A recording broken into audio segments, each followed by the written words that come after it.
The Gospel Coalition published, then removed, what some are calling a very scandalous article arguing that sex is a symbol of the gospel. I have a lot of thoughts on that.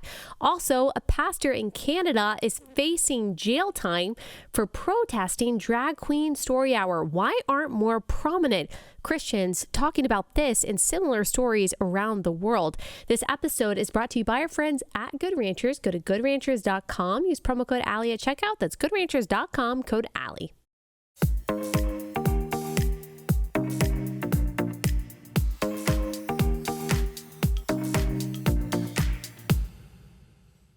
Hey guys, welcome to Relatable. Happy Tuesday. Hope everyone is having a wonderful week. Hope you had a great weekend. We had a pre-recorded episode yesterday, Q&A. It's a quick episode, fun episode. You guys asked me a lot of good questions.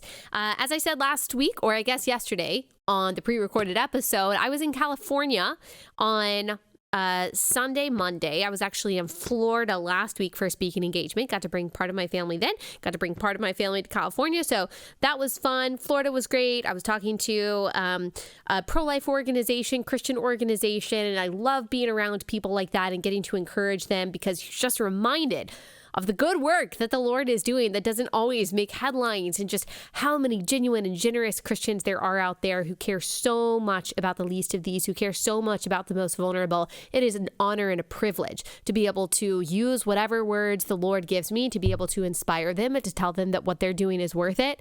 And then I got to speak for California Family Council on Sunday and then Monday at their pro-life rally on Monday, and then at an event that they had on Sunday night. And again, just got to encourage. I mean, California Christian conservatives, obviously they feel like they're up against a lot, but something that I said that I really feel like the Holy Spirit gave to me in the moment is that if the gospel was strong enough, was powerful enough to be able to strengthen Christians under Nero, it is powerful and effective enough to strengthen Christians under Newsom. I said it better in the speech, but it's the general sentiment is the same, that Christians before us have had even bigger obstacles, even nastier tyrants, even more bloodthirsty politicians, bigger challenges than the ones we are facing today, and still do throughout the world, have bigger challenges than the one that we're facing. And the same gospel brought them to the end. The same Holy Spirit empowered them. The same Jesus emboldened them. The same Father protected them with their presence. And so if they can do it, if Christians before us have been carrying this torch for the past 2,000 years, on behalf of the gospel, on behalf of the most vulnerable, then we can continue to do that today. So that's what the past few days of my life have been about, just speaking to Christians who kind of needed that encouragement. So thankful for everyone that I met out there who's listening to this podcast. Maybe you're listening for the first time because you heard me speak, or you met me, or maybe you've been a long time listener, and it's always great to meet you guys in person. So thanks so much for coming, and thank you all also for being here. So one thing I wanted to say too, just to encourage you. So I was giving my speech on the steps of the Capitol in Sacramento, California, just talking about the importance of defying or pushing back as much as we can against the legislation coming down the pipeline in California that literally legalizes infanticide, and some are going to try to basically close down pregnancy centers by opening them up to all of these frivolous and ridiculous lawsuits. And so as I was talking, it was a very quick speech yesterday. I had, counter protesters in the back, and they had their emergency sirens that were very loud. They're screaming and they're shouting, of course, trying to drown out any of the speaker's words. And so, thankfully, the speakers themselves, not the speaker me speaking, but the speakers amplifying the sound were very loud. And so I also got to go up and just thank them and say, you know what? I think that you guys are playing sirens back there because you realize what an emergency it is that California allows abortion through all 9 months of pregnancy. I don't think that they appreciated that very much. But again, thank all of you who came out there, courageously, who took the time to come out there and rally for the sake of the unborn. That kind of fight is always worth it. All right, we're going to get into this Gospel Coalition story. I'm not going to be able to talk about it as much as I want to because we've got a lot of ground to cover with the other stories that we're talking about, but I'll tell you my surprising, I think you'll find it surprising opinion on this. Let me go ahead and tell you about our first sponsor for the day. And that is My Patriot Supply. So we already know the future is unpredictable. It always is, but especially now, things are unstable. We don't know, is there going to be nuclear war? What is that going to look like? What's the economy going to look like in 6 months? What's the supply chain and the food supply going to look like? We just don't know. So it's better to be safe than sorry. Just go ahead and get an emergency food supply kit from My Patriot Supply. My family has food supply kits from My Patriot Supply, and it's just good to know that we have it as a backup. Hopefully you'll never have to use it, but like I said, it's better safe than sorry. Get a food kit for every member of your family. It's a 3-month food kit. You'll get 2,000 calories a day. They say it tastes really good. Again, maybe you'll never have to taste it, but you have it if you need it. So go to mypatriotsupply.com. You'll get a $200 bonus gift that comes free with every 3-month emergency food kit you order. mypatriotsupply.com. Enjoy free shipping. mypatriotsupply.com.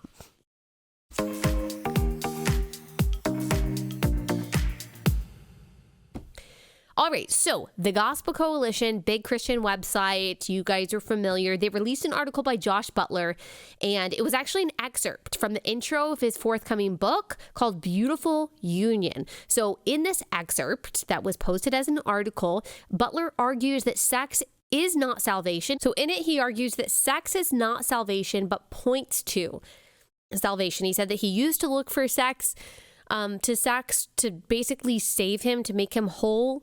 And he realized that this was never going to happen. But he also argues that he realizes that sex points to the one who does fully satisfy you, which is Christ. It points to the gospel. So he says the sexual act between a man and a woman within marriage is an icon of salvation. It is representative of salvation. It's a metaphor for it. It shows the relationship between Christ and the church. So he says some things in this article that are pretty graphic, more graphic than I think a lot of Christians are willing to go on this.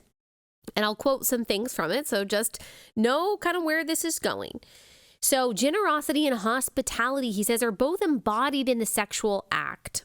Generosity involves giving extravagantly to someone, and what deeper form of self-giving is there than sexual union, where the husband pours out his very presence, not only upon, but within his wife.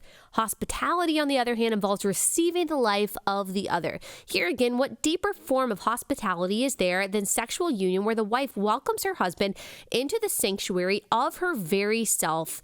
He talks about during a honeymoon, the groom goes into his bride. He is not only with his beloved, but within his beloved. He enters the sanctuary of his spouse, where he pours out his deepest presence and bestows an offering, a gift, a sign of his pilgrimage, that has the potential to grow within her into new life. He says this is a picture of the gospel. The bride gladly receives the warmth of his presence and accepts the sacrificial offering he bestows upon the altar within her most holy place.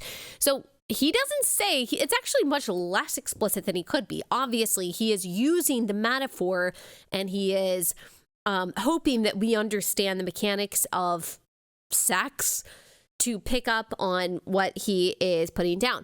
So they published this because he is a fellow in a new fellowship program, which is the, let's see, what's it called? The Keller Center for Cultural Apologetics. He is a fellow in that new program that was established by the Gospel Coalition. So that's why they published this excerpt. And there was immediate backlash from the conservative side that said, okay, this is weird. This is weird. This is too erotic. It's too graphic. It's just too much. And then you saw from the progressive side, too patriarchal. This is exploitative of women. This is insensitive toward women. This is not considering the victimhood throughout history of women, and this is simply bad theology. So Beth Moore, she's a professor and she's an author. She says that I really think the TGC should do some self-reflection about why they thought that article was okay to publish.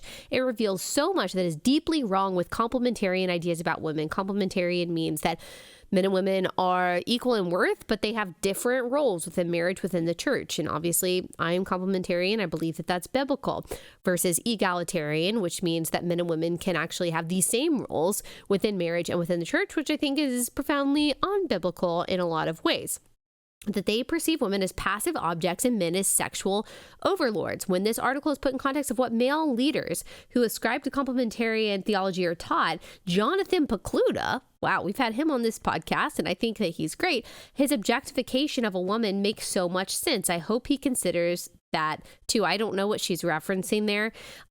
Jacob Den Hollander says, he says basically he argues that this article teaches the objectification of women, the sacralizing of male orgasm, likening the Holy Spirit to redacted, and the spiritualization of androcentric sex. And then we've got Sheila Grigori. She wrote a book called The Great Sex Rescue. She takes issue again with the objectification and the patriarchal themes that she sees inherent in this article. She says the problem is that the Keller Center has 5 female fellows and 22 male fellows. At TGC 2023, only 17 of the 90 speakers are female. All 8 keynote speakers are male. So she sees that as part of the problem. Again, kind of patriarchy. So after this pushback, TGC actually took down the article. They issued a statement. And they said, we listened to our critics and the objections, and we've taken it down, and we accepted Josh's resignation as a Keller Center fellow. They ask for forgiveness. They thank them for accountability. They say, thank you so much for being patient with us. And then he also had some people who had previously endorsed his book say, you know what? I don't endorse your book anymore. So Rich Viotas, he's a New York pastor. He is very progressive, very social justice centric. He issued this long statement saying, I know I issued an endorsement for this book, but I don't actually endorse the book. I didn't read the whole book. So that's the problem. And after hearing people's criticisms and reflecting on it, I realized that it's not just wrong, but it's actually dangerous. The statements were actually dangerous. Now, the interesting thing about Rich Viotas is that he wrote a book. He wrote a book that argued a very similar thing. He says this in his book, The Deeply Formed Life. And this is according to, by the way, Stephen Peter at the American Reformer, who talks about the reaction to this TGC article. He says, what makes Viotas' retraction instructive for demonstrating the dynamics of the negative world is that Viotas and Butler share virtually identical positions on sex. Viotas has also written a book on cultural apologetics, The Deeply Formed Life, in which he has a chapter on sex. He calls sex a sacrament. Love making in and outside the bedroom is a revelation. What does it reveal? Well, without overstating it, it reveals God. It is sacramental. Our love making is to manifest our union with each other, and in so doing, manifest God's union to the world. So Peter says this, though Viotas is not as graphic as Butler, the same concepts are present and working. Butler uses icon, Viotas uses a sacrament, but both want to capture that sex reveals something about the divine. Jesus initiates by giving his body to the church in self-giving love. Per Ephesians 5, the man is the head of the marriage who gives himself to his wife, and this love is self-giving and generative. To be clear, Butler and Viotas believe the same things about how the sexual act reveals God and mirrors the pattern of initiation and reception between Christ and the church. In fact, Viotas says this, moreover, love-making is an act of mission. When a couple is in love, giving and receiving each other in bodily, emotional, and spiritual communion, they can't help but overflow in love to the world around them. So he basically argues the same thing as Josh Butler does, but he retracted his endorsement because he got pressure from progressive feminist activists who said that this is patriarchal and somehow anti-woman. Roger, he also wrote an article about this in the American Conservative, and basically he says that the reaction to this by evangelicals is totally overblown. And let me just say, because I haven't revealed my opinion yet, but you can probably pick up on it by my tone, I happen to agree. I think the reaction to this on both the left and the right is absolutely overblown and ridiculous. Someone sent me this article and was like, oh my gosh, have you seen this? This is so cringe, from the TGC. Let me just tell you, I read it and I was like, what? I mean, yeah, it's more graphic than I would like. Of course, like I wouldn't have thought of that or written that article. I probably wouldn't have gone that in depth, but this is a book about sex. And this person, you might not like his argument. You might not agree with his argument. But I do not agree with the people saying this is too erotic. Maybe clumsy in some ways. Again, maybe a little bit, I mean, enough to make me a little uncomfortable. But are we really so prudish that we cannot talk about sex like this? I mean, he makes a really good point, Josh Butler, in his article, that the Bible is actually very explicit. Like the Hebrew word for sex is he went into her. Much more explicit than we are when we use our euphemisms like lovemaking and sleeping together and having sex, which is all fine, by the way. I think those are fine euphemisms. But he's making the point that the Bible is actually very explicit about what sex is, and that is a representation of Christian marriage, and not just Christian marriage, but the joining in of a man and a woman as one flesh, which is indicative of sex. And he is saying, just as Ephesians 5 argues, that marriage in its own mysterious way is a representation of Christ and the church. The husband representative of Christ, the wife representative of the church. Just as Christ laid down his life for the church, so a husband is to lay down his life for his wife in many different ways. And the wife is to submit to her husband as to the Lord. Husbands, love your wives as Christ loved the church.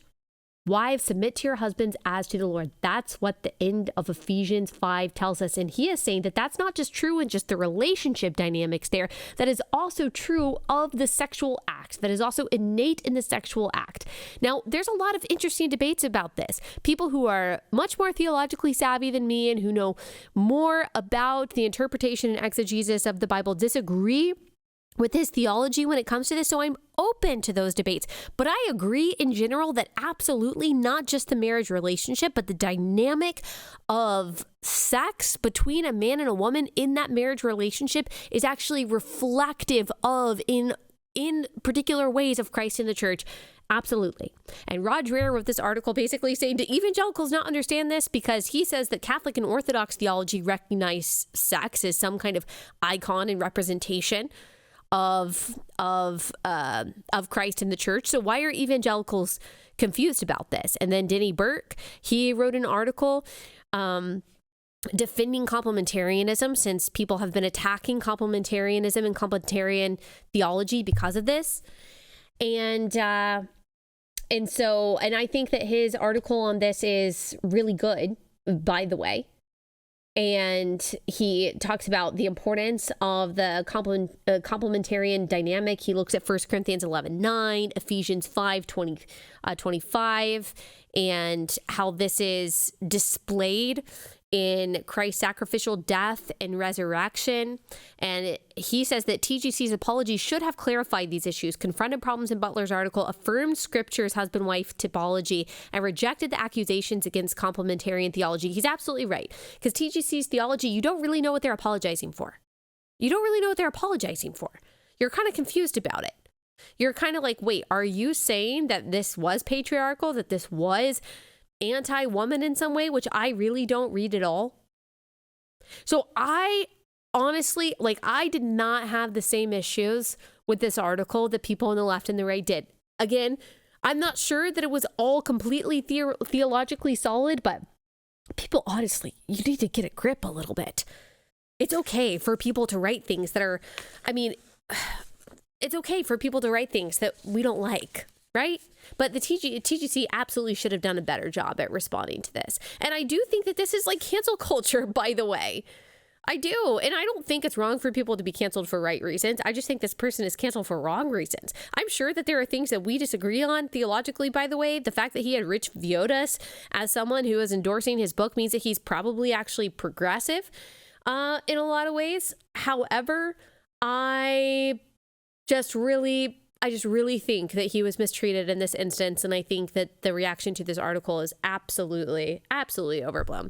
All right, let's get into the rest of this stuff.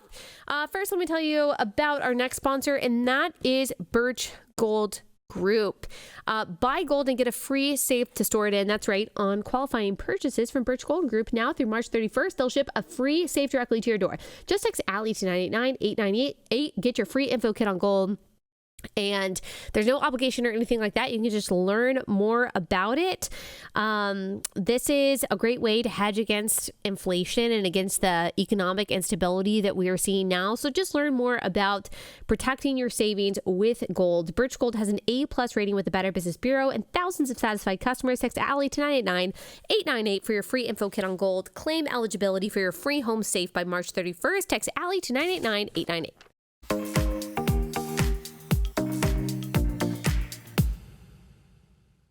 All right, now let's talk about that Canadian pastor that was recently arrested for protesting a drag queen story hour. The fact that those 4 words can even go together, and we all understand what we're talking about, that there is such thing as a drag queen story hour where men are dressed up as caricatures of women, scantily clad women, reading books to children, in some cases dancing before children for money. The fact that that is even a thing that we discuss on a fairly regular basis because it is so pervasive in the United States and in Canada and in other Western countries, that alone is disturbing enough for us to say, please, Jesus, have mercy on us.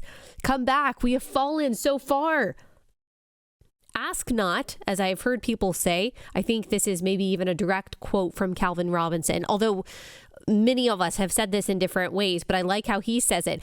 Ask not why children want to see drag queens perform. Ask yourself rather why drag queens want an audience of children. There is no innocuous, there's no non-perverted reason for a grown man to want to dress in fishnets and sometimes a thong and in fake boobs and present themselves to children. There is no non-pedophilic reason for that. And I've been thinking about this before we even get into the story, but I've been thinking about, the parental rights movement that we have in the United States that thankfully has been led by a lot of conservative moms and dads who have taken over school boards, who have said, the state is not our co-parent and public schools don't get a say in how we raise our children. They're not going to indoctrinate our children with a worldview that is counter to the one that we have, which, by the way, that is just inherent in public school. But parents saying, no, we have a right to be the authority and to be the primary influence in our child's life. I think that's great. But something that we say is that parents know what is best for their children. And in general, I do believe that parents do what is best for their children. But maybe it's more accurate to say that parents do what they believe is best for their children, because obviously looking at these videos that I see every single week posted, not just from libs of TikTok, but other conservative commentators and journalists, showing parents willingly, voluntarily, cheerfully bringing their children to these kinds of performances, not just story hours, but again, bringing them to restaurants where these scantily clad men are twerking for money. I think, I'm not sure that that's really true. I'm not sure that it's true that parents in general, or that all parents do what is best for their children. Like, obviously, we know that there are abusive parents, there are manipulative parents, there are really bad parents out there, but we see them as this tiny, tiny exception. But then when you see these parents totally shamelessly presenting their children sexual exploitation, and in a particular way, sexual predation, damaging their innocence purposely, I'm just not so sure that we can say confidently that parents are doing what is best for their children. I think good parents do what is best for their children. I don't think that we can say parents in general are doing what's best for their children. I mean, think about all of the parents who I'm sure love their children and are trying to do what's best for their children. But think about all of the parents that masked their 18-month-old to their 2-year-old, who still do so in the name of trying to protect their health, even after all the data has come out, not really because they care so much about their child not getting COVID or not spreading COVID, but because they've been told that this is what it looks like to be virtuous. I mean, I'm just not so sure we can trust the discernment and the judgment of parents, especially those that are taking their kids to drag queen story hour. So what exactly do we do about that? Because at the end of the day, that's the issue, right? I don't think that there would be a supply of drag queen story hour. I don't think that there would be a supply of these all ages drag shows if there wasn't a demand, right?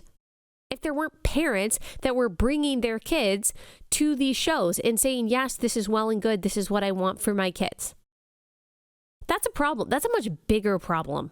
That's a much bigger problem. There's always going to be some perverts out there who want to twerk for kids, unfortunately. I think it should be illegal. Absolutely. But why are there parents who even allow that? Why aren't all parents absolutely appalled by that? If all parents were appalled by that, it just wouldn't be happening. It simply would not be happening. But because there is apparently a pretty large cohort of parents who think that that is worth celebration, we've got it. We have to look at it. We have to talk about it. So what exactly do we do about that? I don't know. I guess just like every other problem, it goes back to exchanging the God of Scripture for the God of self. It goes back to calling the truth a lie, calling good evil and evil good. And there really needs to be a reawakening, but there certainly needs to be legal restrictions on this kind of thing. And thankfully, conservative states like Tennessee, Florida, they're waking up to that reality. And the parents obviously aren't stepping in and protecting these children. So someone has to and says, you know what? It's illegal. It's illegal to do this. And this pastor in Canada recognizes the absolute perversion and the depravity in doing something like this. He recognizes the dereliction of duty that is represented by these parents who are sending these kids to these story hours. And he's saying, okay, I'm going to do something. I'm going to do something. I am going to speak truth to this absolute disgusting display of sin and iniquity. And he believes that this is what God has called him to do. So this happened at the Calgary Public Library in Alberta, Canada.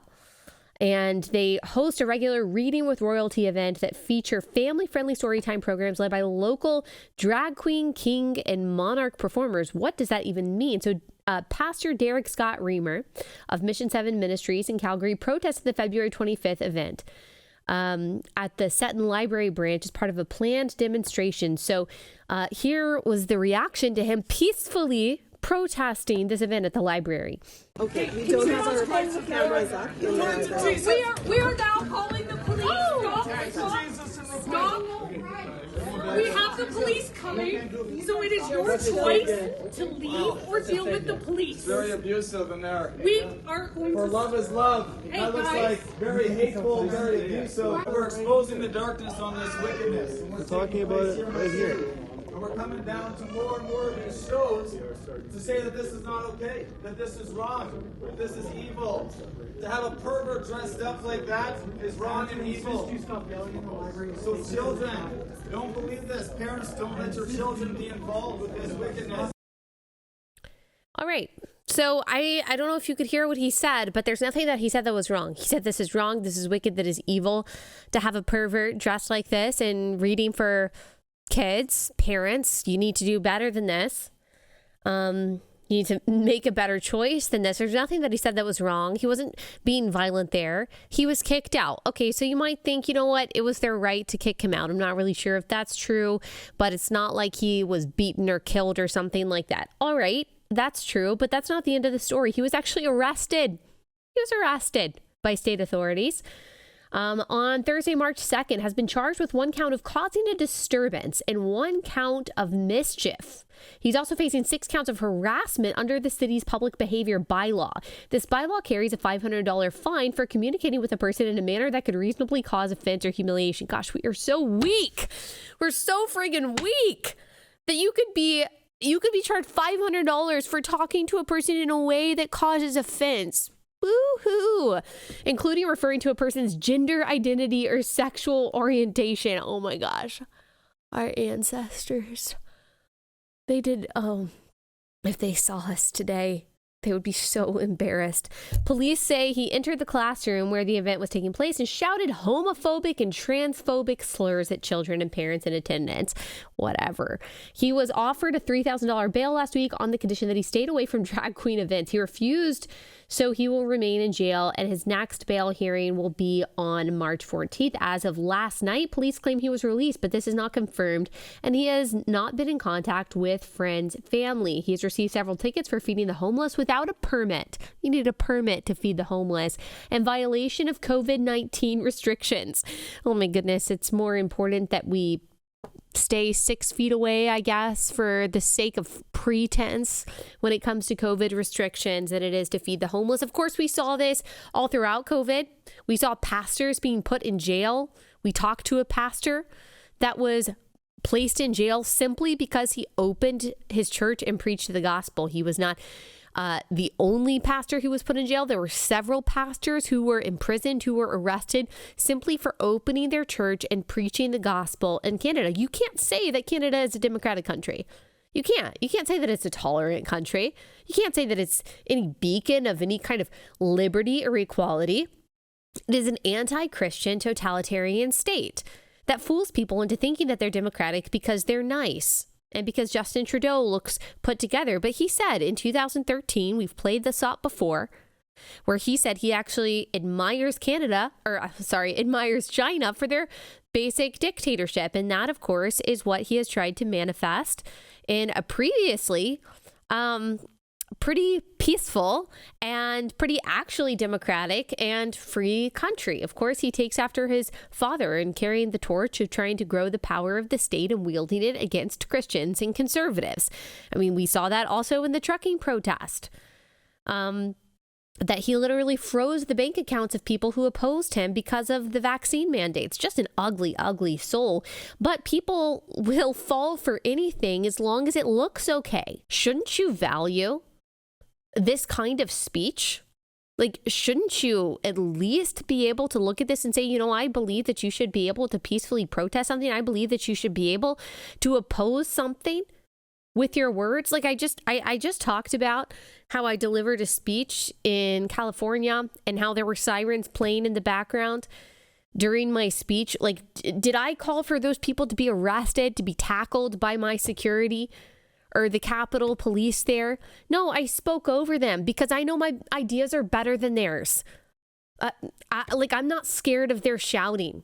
Like, I know their message is one of murder. It's one of ugliness. I'm not worried about their harassment or their nonsensical signs or their sirens. And like, are they going to get arrested by the state of California for playing sirens during my speech? And not just during my speech, but also the national anthem during prayers? No. And I actually think, as awful as it is, I believe that it's their right to be there and to counter protest.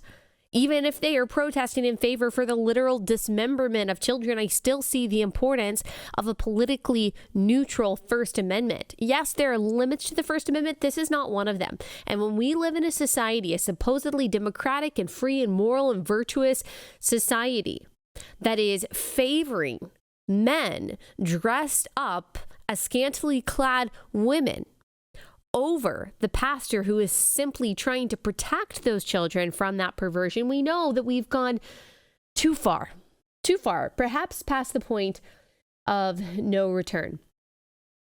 At his previous arrest, he said from the back of a police vehicle, I guess this is when he was feeding the homeless in violation of COVID-19 restrictions, he said, "They put me in a little cage. That's how they treat people here in Canada when they preach the gospel against this wickedness, against this abomination, this drag queen show, all ages, that's affecting the children, corrupting the children. Canadians, stand up." And Tucker Carlson of Fox News, he covered this last week, and he asked a question that I think is totally legitimate. And I say this as someone who probably does not agree with Tucker Carlson in a lot of ways theologically. I honestly am not totally sure what his theology is. I believe that he is Episcopalian, which is on the theologically is on the far left end. I'm not saying that he identifies with all of the tenets of Episcopalian theology, but I am sure that we disagree on a lot of things. But when he calls out these evangelicals for being silent on this issue, I think he makes a very, very valid point. Here he is. Where are all the professional Christians? You have to wonder that again. Where's David French and Beth Moore and Tim Keller and all these people who are defending Christianity as actual Christians are being arrested for being Christians? Not a word. Again, I probably align theologically. Like if we're just looking at basic theological tenets, I probably align more with David French and Tim Keller and Beth Moore. If we're just looking at like the basic tenets of the gospel and Christianity, I mean, I'm sure that we agree on more than Tucker Carlson and I do. But Tucker is making a very legitimate point when it comes to this. These are people who are not silent on politics. They're very loud when it comes to politics. They will talk about culture wars.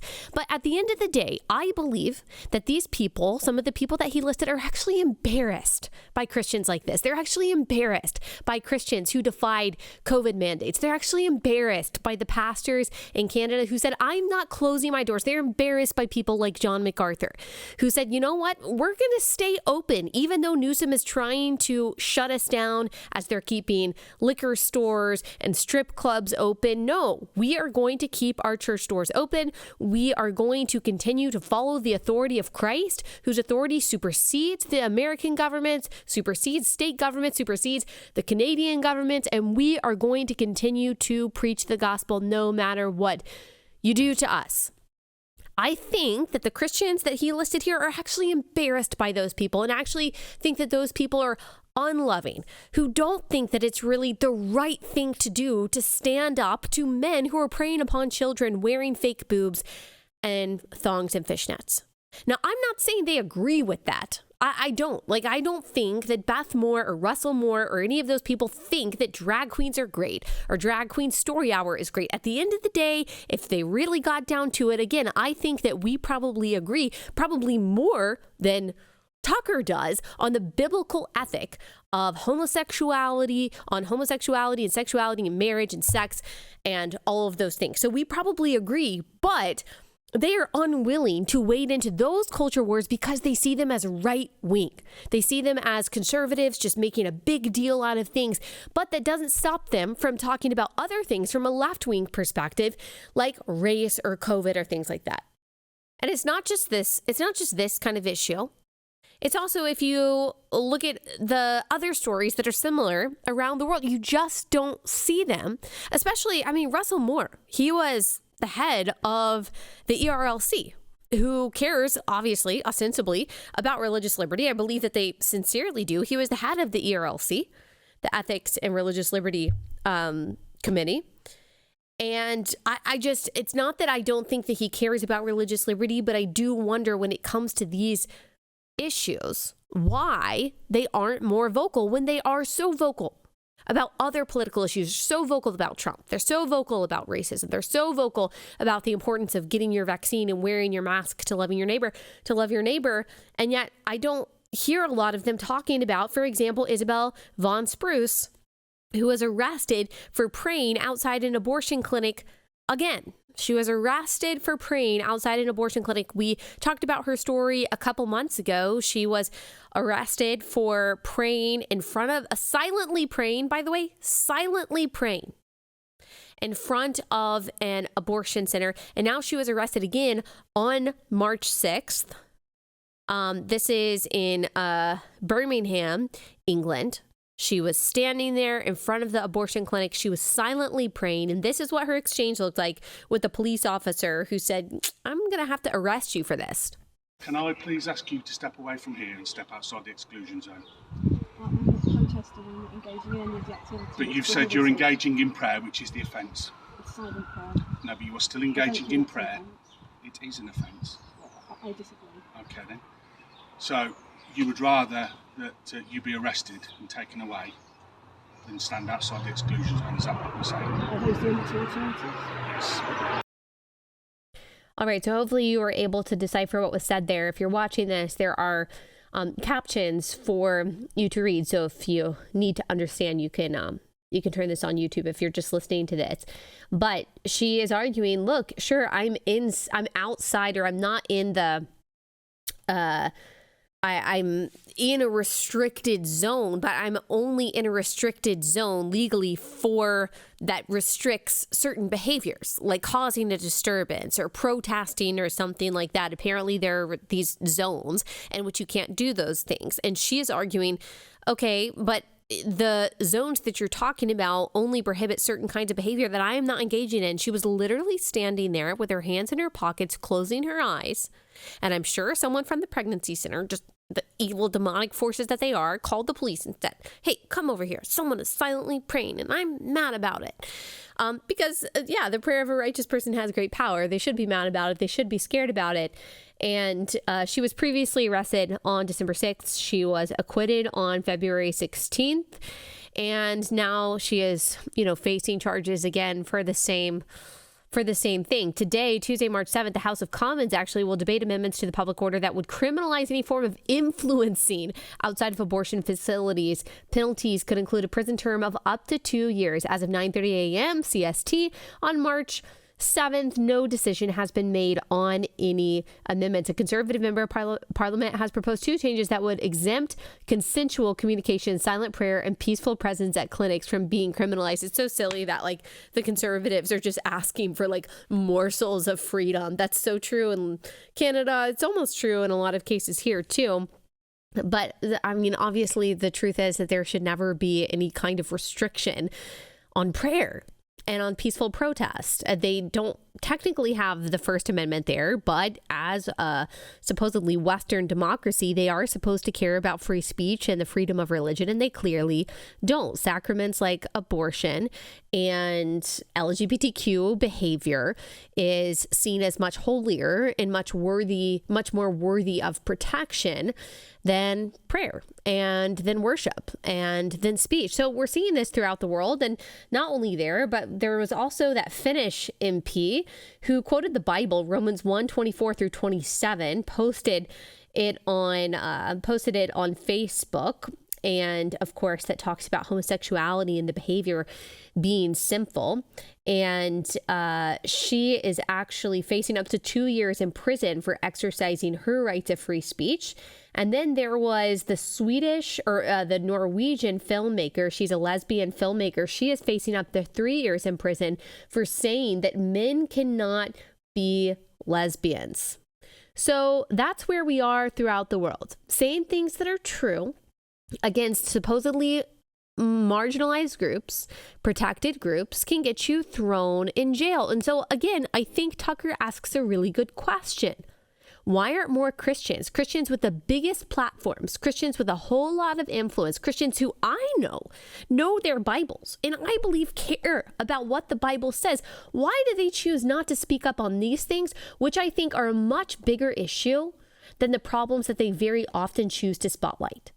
Now, I am not saying that every Christian influencer has to talk about every issue to demonstrate that they care about it. I don't believe that. In fact, that it really bothers me when people hold, Christians to that. I talk about a lot of stuff, but that's my job. I understand that's not Russell Moore's job necessarily. That might be David French's job, but it's not Beth Moore's job. It's not, all of these Christian influencers' job to talk about every cultural issue. My problem is how they choose to talk about the issues that they do. And it's typically the issues that they believe will help get them points on the left, at least the ones, the people that Tucker listed. And that is why you have someone like Beth Moore traveling to Waco, Texas, and talking to a bunch of students at Baylor about the apparently pervasive problem about white supremacy in the church. She delivered this speech on February 17th, Time to Wake Up Racism in the White Church.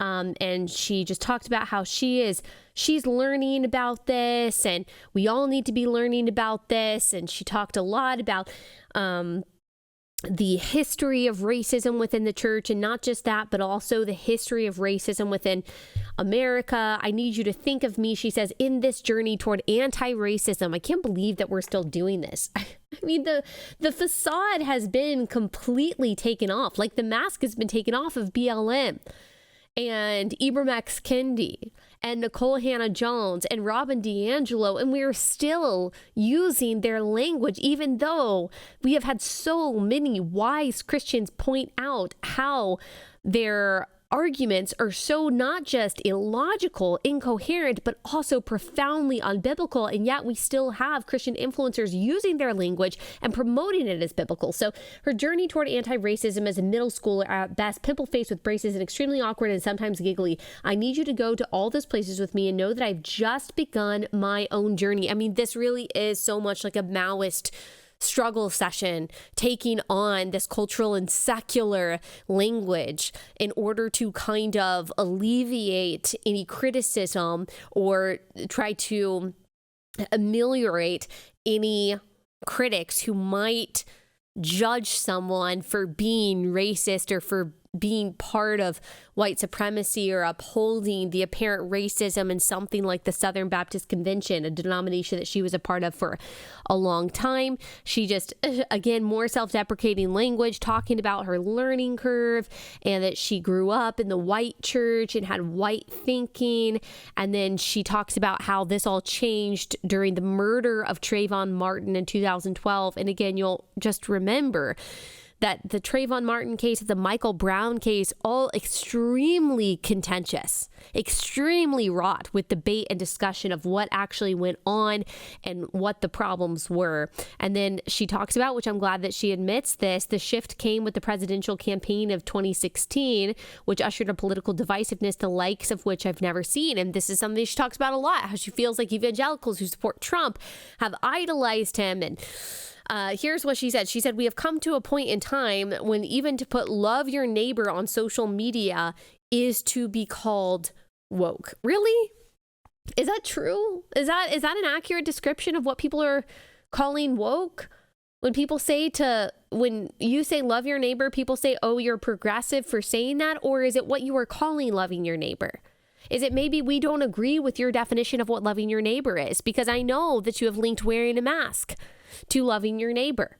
We know that you have talked about, dismantling systemic racism and things like that, which I think are all left-wing and secular, not biblical ideas of justice. You've linked those things to loving your neighbor. So maybe we disagree with what you mean by loving your neighbor. Maybe we think that what you are talking about is loving your neighbor is not actually loving because it's not actually just or correct or good.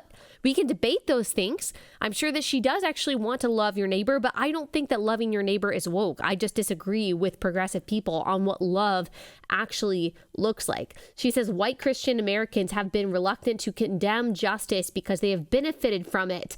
More struggle session language. Again, maybe it's just because we disagree on what you are calling injustice. There's a large debate about the extent of systemic racism today, if systemic racism even exists. I don't think anyone denies that discrimination or prejudice can exist against white people, against black people, against brown people, but it is a debate. It is actually a theory, a theoretical assertion that systemic racism is alive and well today. This theory that there has been an unbroken thread of prejudice and racism against black people going all the way back from 1619 to today that has taken on different forms. I mean, Walter Williams, Thomas Sowell have broken this down and refuted this very many times using data and history. So there's a debate about that. So to say that people who disagree with you don't believe in loving their neighbor or don't believe in fighting injustice, I mean, this is the kind of arrogance. It's like arrogance matched with what I think is like this false self-deprecation that this whole anti-racist ideology and social justice ideology actually produces. And she talks about how easy it is to be a white supremacist. You don't realize that you're a white supremacist. You don't have to be a skinhead to be a white supremacist. She says the work of anti-racism is gospel work. And if you don't know, people on the left say it's not possible to just not be a racist. You have to be actively anti-racist. And how does Ibram X. Kendi define that? Well, I will actually define it. in more eloquent words than he does. But if you read his book, How to Be an Anti-Racist, he basically thinks that current discrimination against white people is the remedy for past discrimination until we reach some sort of equal outcome. So is that really what Beth Moore is advocating for here? Is she really arguing for partiality? Because that's completely unbiblical. That's completely opposed to God's definitions of justice. What do we say? If you look at the Old Testament and God's law giving to Israel, what are the 4 characteristics of justice that we see repeatedly? We see that justice, according to God, is truthful. It is direct. So that means that you as a white person are not on the hook for either what your ancestors did or what someone who just vaguely looked like you did, who lives in the same like relative geographical region as you 200 years ago. It is also proportional, so the punishment fits the crime. And then it is also impartial. We read over and over again, Old and New Testament, that God hates partiality, that he hates when we favor the poor or when we favor the great. When we give preferential treatment to one person because of their status, whether it's their poor status, their small status, their a big and powerful and rich status, God sees partiality as injustice. So to say that current partiality is the remedy for past partiality is sinful. It is unbiblical. So I just want to read you. I like when we're talking about this kind of stuff, again, want to read you, which I think summarizes what we're talking about. James 3, starting in verse 13. Who is wise and understanding among you? By his good conduct, let him show his works in the meekness of wisdom. But if you have bitter jealousy and selfish ambition in your hearts, do not boast and be false to the truth. This is not the wisdom that comes down from above, but is earthly, unspiritual, demonic. For where jealousy and selfish ambition exist, there will be disorder in every vile practice. But the wisdom from above is first pure, then peaceable, gentle, open to reason, full of mercy and good fruits, impartial and sincere, and a harvest of righteousness is sown in peace by those who make peace. The wisdom from above is pure, peaceable, gentle, open to reason. The ideology of anti-racism is closed off to reason. It is based largely on emotion and, again, theories. I would be curious how many books she has read on critical race theory. And I'm talking about by proponents of critical race theory, by the authors of critical race theory. I have. And she might not realize that that is where many of her assertions are coming from. But in fact, they are. So all this to say, people like Beth Moore and some of the other people that Tucker Carlson listed, they definitely find time and energy and space and words to talk about cultural and political issues. But I just think, again, they're embarrassed by Christians who are standing up to issues that they see as right-wing conservative issues. It's more sophisticated, it's more biblical to stand up for issues that are traditionally left-wing. And I know they see themselves as non-political. I know. They see themselves as moderate. And look, we all have I'm conservative, so I'm going to be thinking more about stories that kind of are that my eyes are drawn to. I understand we all have our biases, and I'm not saying that we don't. I'm certainly not perfect on this, but I'm telling you that I am a conservative, and these are the things that I care about. I do try to be as even as possible and as fair as possible too. And I just don't see that from the culture warriors who say that they're Christian conservatives or say that they're moderate or say that they're apolitical, who have so much breath to talk about the issues over here and not about the huge glaring issues over here, and to stand up for Christians around the world who are going to jail and being legitimately persecuted for sharing the gospel and for speaking truth in the face of perversion. I mean, shouldn't they have something to say about that? I don't know. You can tell me if I'm wrong, or maybe you can point me to where they have talked about that and I could be completely off. If that's true, I will retract what I said and I will issue an apology, because I don't want to misrepresent. Maybe I'm completely wrong about that. But I think Tucker, again, makes a valid point about the silence of those people who have a lot of time to spare for the issues that get them articles in the New York Times and and The Atlantic.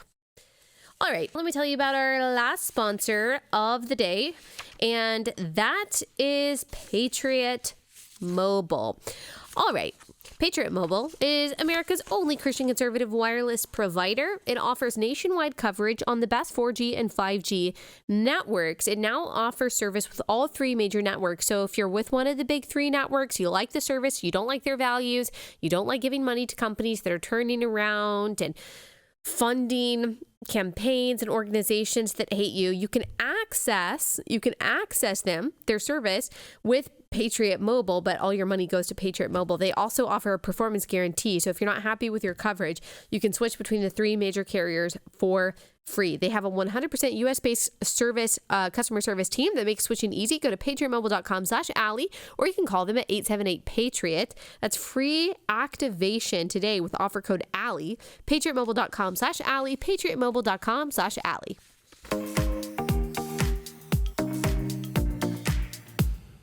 All right. That's all we have time for today. There was so many other things I wanted to talk about. I feel like I have so much to catch up on. That Hershey's women's ad that included a guy. We'll talk about it. We'll talk about it sometime this week. We got a lot of ground to cover this week. A lot of ground to cover. So if there's anything in particular you want to hear us cover on the show, please let us know. Also, if you love this show, give us a 5-star review wherever you listen. That would mean so much to us. Also, subscribe on YouTube. We've got some new fun stuff coming up. We've got new merch. We've even got a new set. We've got a whole new look just for relatable listeners. I'm so excited about it. All right. Thank you guys so much for listening. We will be back soon.